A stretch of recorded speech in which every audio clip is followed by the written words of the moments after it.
Em pleno 2024, será que ainda faz sentido investir em ouro ou ter parte da nossa carteira investido nesse metal precioso? Eu pergunto porque há uns 3 ou 4 anos atrás, eu fiz um vídeo aqui no canal falando da importância de investir em ouro, só que muita coisa mudou de lá para cá. Não somente os ciclos econômicos que nos provaram algumas coisas, como alguns ativos que saíram da bolsa e não são mais uma opção para nós investirmos em ouro, como outros que acabaram chegando, e aí eu sei que tem muita dúvida a respeito disso. Então nada mais justo do que atualizar esse vídeo sobre a questão de ouro, por isso que eu já faço convite para vocês deixarem o seu like, se inscreverem aqui no canal e clicarem no sininho, porque tem conteúdo novo toda semana. E claro, já me contem nos comentários, vocês investem em ouro? Vocês têm algum ativo que está correlacionado com essa questão de metais preciosos ou principalmente o ouro? Bom, pessoal, eu já preciso começar dizendo que eu, Bea, sim, invisto em ouro. O que eu tento ter dentro da minha carteira é algo entre 2% e 3%, e eu acabo utilizando um ETF que se chama IAL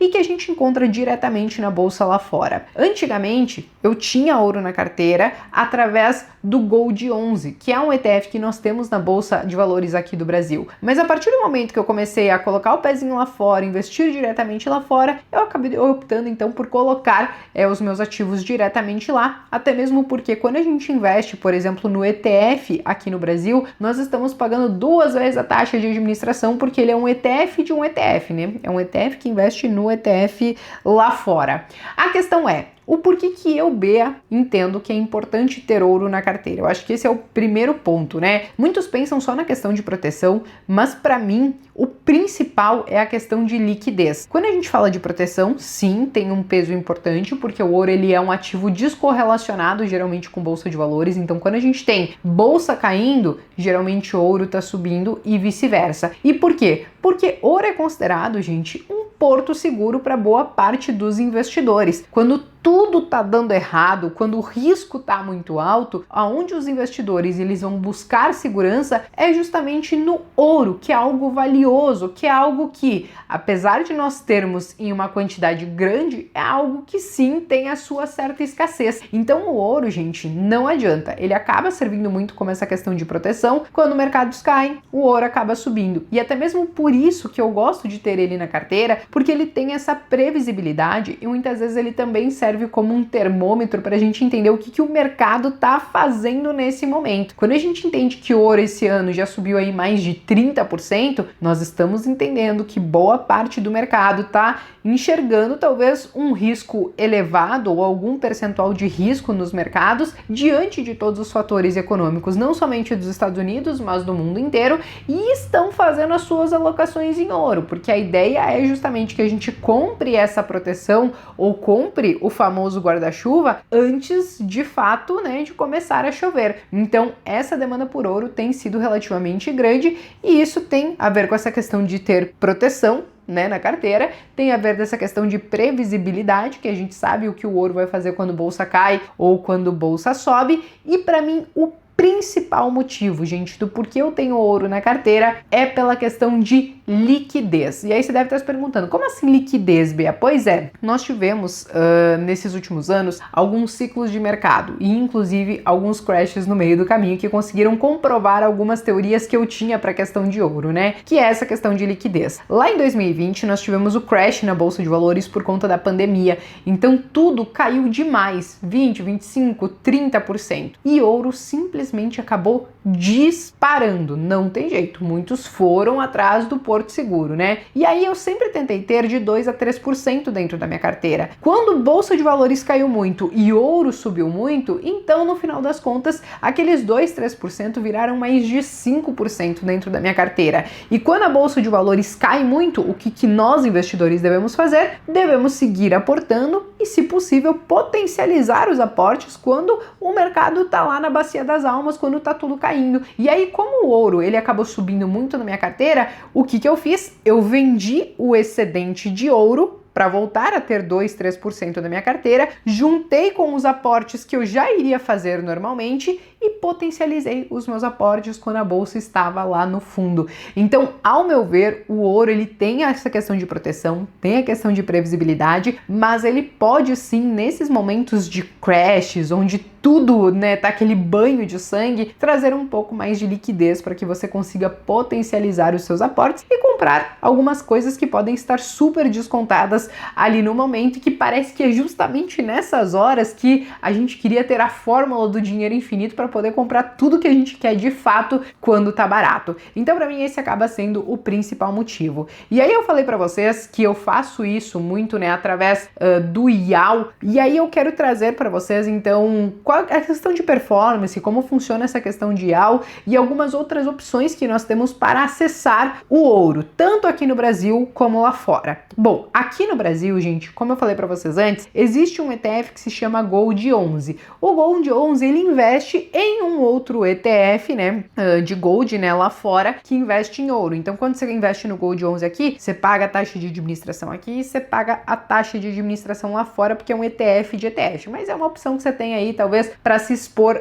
ao ouro. Agora, quando a gente fala lá de fora, e aí para isso eu já vou compartilhar a minha tela com vocês, o que vocês estão vendo aqui é o IAL. O IAL, ele é um dos principais, mas não é o único, um dos principais ETFs que nós temos lá fora para quem quer investir em ouro. Quando a gente olha somente nesse último ano, ele já subiu aí mais de 35%. Aquilo que eu falei para vocês, a percepção de risco nos mercados nesse momento, ela está relativamente elevada, o que faz com que muitos busquem, né, investir em ouro. Só que, claro, isso aqui não é a normalidade. Ouro não foi feito para ter tudo isso aqui de valorização todos os anos. São momentos pontuais que a gente vai ver isso daqui. Por isso que a gente vai dar uma olhadinha na média. Quando a gente olha a média do IAL dos últimos 5 anos, a média de valorização foi de 10,34% ao ano. Quando a gente olha dos últimos 10 anos, foi de 6,73% ao ano. E aí você deve estar se perguntando, poxa, Bia, mas a gente tem que olhar de fato, né, o prazo maior ali de 10 anos, 6% ao ano não é pouco? Bom, gente, é claro que a gente não sabe o que o dólar vai fazer daqui para frente, mas quando a gente entende que desde 1994 até então o dólar se valorizou em média 6% ao ano,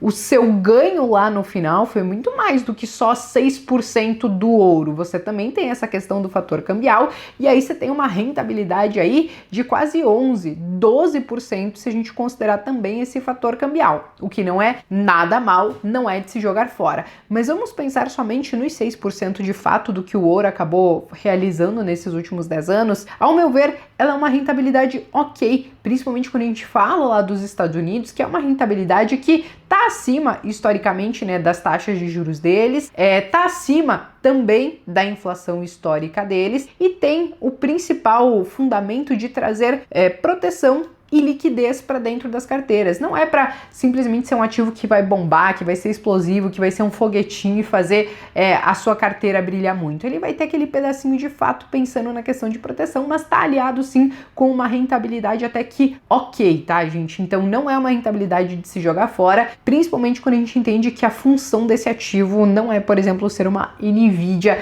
dentro da sua carteira. Mas beleza, quando a gente fala da questão de IAL, ele não tá sozinho, tá? Nós temos também alguns outros ativos. Nós temos, por exemplo, o GLD, que é um outro ETF que investe 100% em ouro. Basicamente faz a mesma coisa, segue o mesmo índice do que o IAL, e aí eu quero trazer para vocês então a diferença entre eles e o porquê eu, por exemplo, acabei escolhendo investir em IAL. Bom, então aqui na minha tela, gente, eu trouxe um comparativo tanto do GLD como do IAL, que são os dois principais ETFs que nós temos lá fora. E vocês podem ver que basicamente eles seguem o mesmo índice. O que a gente tem aqui basicamente que vai mudar é o emissor, que nós temos então que o GLD é do World Gold e nós temos o IAL, que é da BlackRock, conhecidíssima, né, no final das contas. Temos o tamanho também desses ETFs, então o Gold, ele é um ETF que tem mais do que o dobro de tamanho do IAL, né, o seu valor hoje é mais de 69 bilhões de dólares, valor de mercado, enquanto o IAL chega a quase 30 bilhões. Mas o porquê que eu acabei escolhendo o IAL, gente? Porque basicamente quando a gente olha aqui o expense ratio, né, a taxa de administração desses ETFs, então o Gold é de 0,40%, enquanto o IAL de 0,25%. Então ele é um ETF aí ligeiramente um pouco mais barato, o que me faz preferir ter a minha exposição ao ouro através através dele, tá? A questão é, não tem somente ETFs de ouro para se expor. Muitos de vocês têm me perguntado recentemente sobre a própria Aura Minerals, meu Deus do céu, bom, enfim, acho que falei certo. Mas a questão é que essa é uma empresa, gente, que ela trabalha com essa parte de metais preciosos, que ela trabalha com a questão de ouro, de prata e tudo mais, e então você estaria exposto indiretamente ou diretamente ao metal, só que você tem uma camada